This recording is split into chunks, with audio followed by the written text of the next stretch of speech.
حضرت مولانا جلالالدین رومی رضی اللہ تعالی عنہ آپ اپنی مثنوی شریف کے اندر ایک حکایت درج کرتے ہیں۔ وہ کہتے ہیں کہ حضرت لقمان سے کسی نے پوچھا کہ آپ تو فلاں شخص کے غلام ہیں، تو پھر آپ کو یہ تمام مراتب کیسے حاصل ہوئے ہیں؟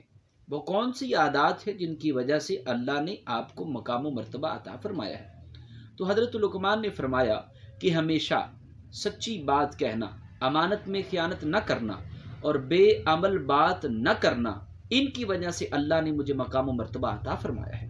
حلال کو حلال جانا ہے، حلال کھایا اور حلال کھلایا ہے، حرام سے خود بھی بچا ہے اور بچنے کی تلقین بھی عطا کی ہے۔ اب اگر کوئی شخص مجھ سے ان باتوں پر زیادہ عمل کرتا ہے تو وہ مقام و مرتبہ میں بھی مجھ سے افضلیت رکھتا ہے۔ تو بس آپ یاد رکھ لیں، ہمیشہ سچی بات کہنے، جھوٹ سے پرہیز کرنے اور امانت میں خیانت نہ کرنے سے یہ وہ چیزیں ہیں جو انسان کو مقام و مرتبہ میں افضلیت عطا کرتی ہیں۔ دین اسلام کی سنہری اصول بھی ہمیں یہی درس دیتے ہیں۔ تعلیمات قرآن، تعلیمات نبی کریم صلی اللہ علیہ وآلہ وسلم بھی ہمیں ان باتوں کا درس دیتے ہیں کہ ہمیں اخلاقی حسنہ کی اتباع کرنی چاہیے، اور ہمارے اسلاف کا بھی یہی طریقہ کار رہا ہے۔